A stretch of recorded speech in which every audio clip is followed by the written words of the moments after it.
Welcome to this week's episode of This Week in Diaspora History on the Jewish Diaspora Report. Let's get started.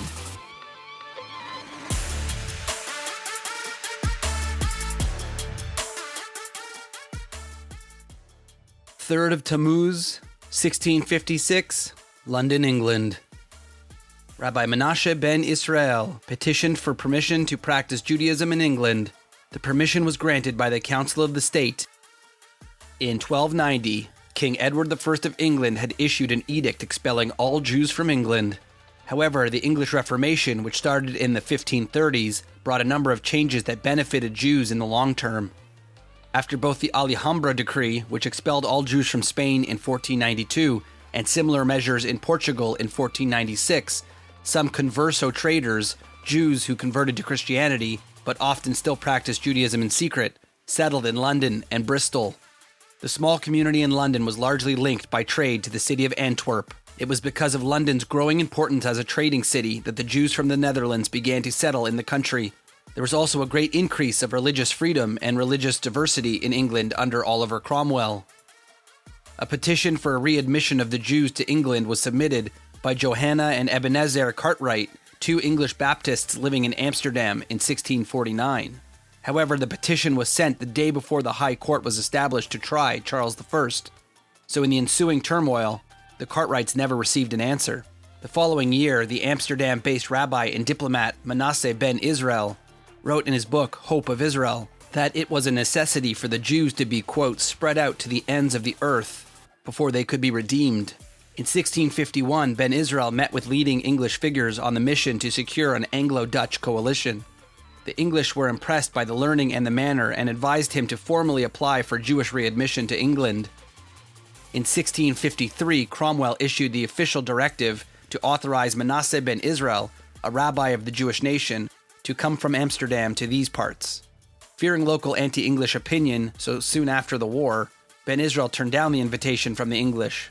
Competition with the Dutch for trade made Oliver Cromwell want to attract the rich Jews of Amsterdam to London so that they may transfer their important trade interests with the Spanish Main from the Netherlands to England. Menashe ben Israel's son Samuel had arrived in England in 1653 to investigate the possibility of the resettlement of the Jews. The rabbi himself came to England in September 1655 with three other local rabbis, where they were lodged as guests of Cromwell. This began the eventual settlement of Jews in the land of England.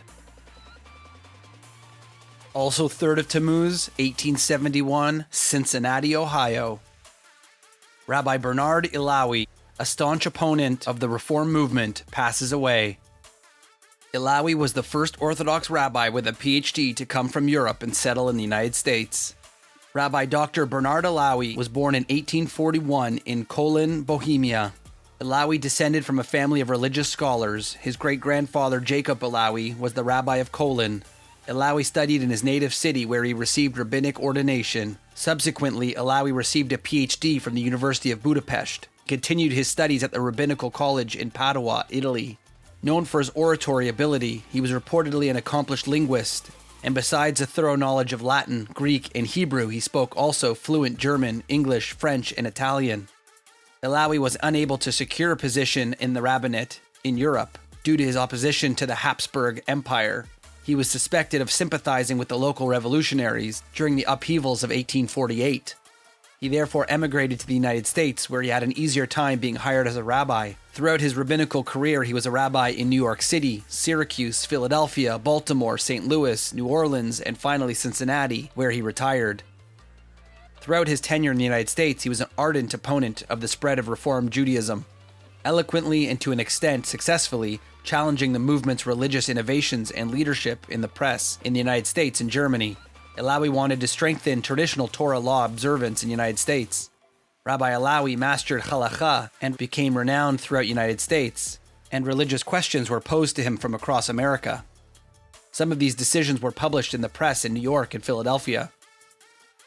In 1854, Ilawi became the first rabbi of the United Hebrew Congregation in St. Louis, at the time an Orthodox congregation. That same year, he started St. Louis's first Hebrew school. He resigned after 1 year of service due to his, quote, philosophical differences with the congregation. Alawi continued to express his opposition to the Reform movement from his last pulpit in Cincinnati, ironically the base of the Reform movement. His pleas, as eloquent as they may have been, were unable to affect the actions of everyday lives of the growing Jewish communities throughout the United States. Congregations requiring rabbinic guidance tended to be more open to the liberal interpretations and innovations of the Reform movement. Many congregations founded as Orthodox synagogues scattered through the United States joined the Union of American Hebrew Congregations throughout his life and after his death. Also 3rd of Tammuz, 1994, Manhattan, New York. The Lubavitcher Rebbe, the spiritual leader of the Chabad movement, passes away. Menachem Mendel Schneerson, known to many as the Lubavitcher Rebbe or simply the Rebbe, was a Russian Empire-born American Orthodox rabbi and the most recent Rebbe of the Lubavitch Hasidic dynasty. He is considered one of the most influential Jewish leaders of the 20th century. Menachem Mendel Schneerson was born April 5, 1902, in the Black Sea port of Nikolaev in the Russian Empire. In 1950, after the death of the previous Rebbe, Yosef Yitzhak Schneerson, Menachem Mendel's father-in-law, Chabad followers began persuading Menachem Mendel to succeed his father-in-law as the new Rebbe. Schneerson was reluctant and actively refused to accept the leadership of the movement. He continued, however, all of the communal activities that he had previously headed.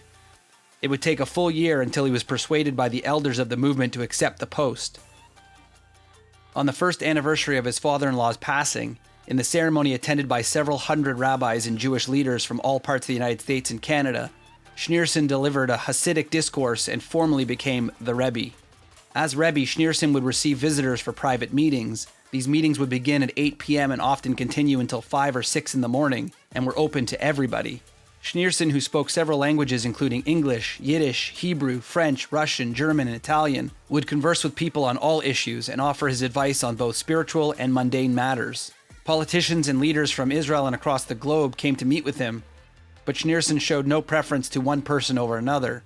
His secretary reportedly once even declined to admit John F. Kennedy because Schneerson was already meeting with people who had requested appointments months earlier.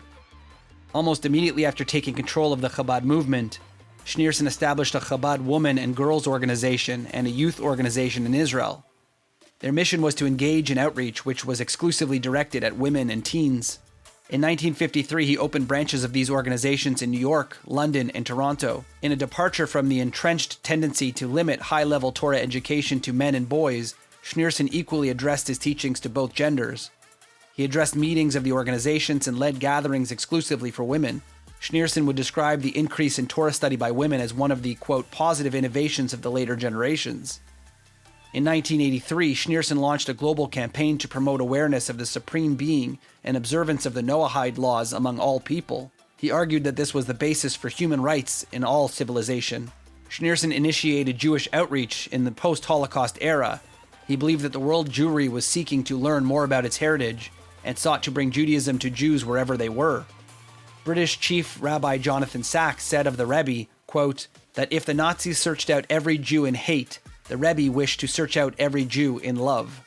He oversaw the building of schools, community centers, and youth camps and created a global network of emissaries. In 1977, Schneerson suffered a heart attack, which he survived. This was followed by suffering a serious stroke 15 years later while praying at the grave of his father-in-law. The stroke left him unable to speak and paralyzed on the right side of his body. On the morning of the 3rd of Tammuz, Schneerson died at a New York hospital and was buried at the Ohel next to his father-in-law, Yosef Yitzhak Schneerson, in Queens, New York. The indelible mark that the Rebbe made on Jews and Judaism across the world cannot truly be described. This has been another episode of This Week in Diaspora History on the Jewish Diaspora Report.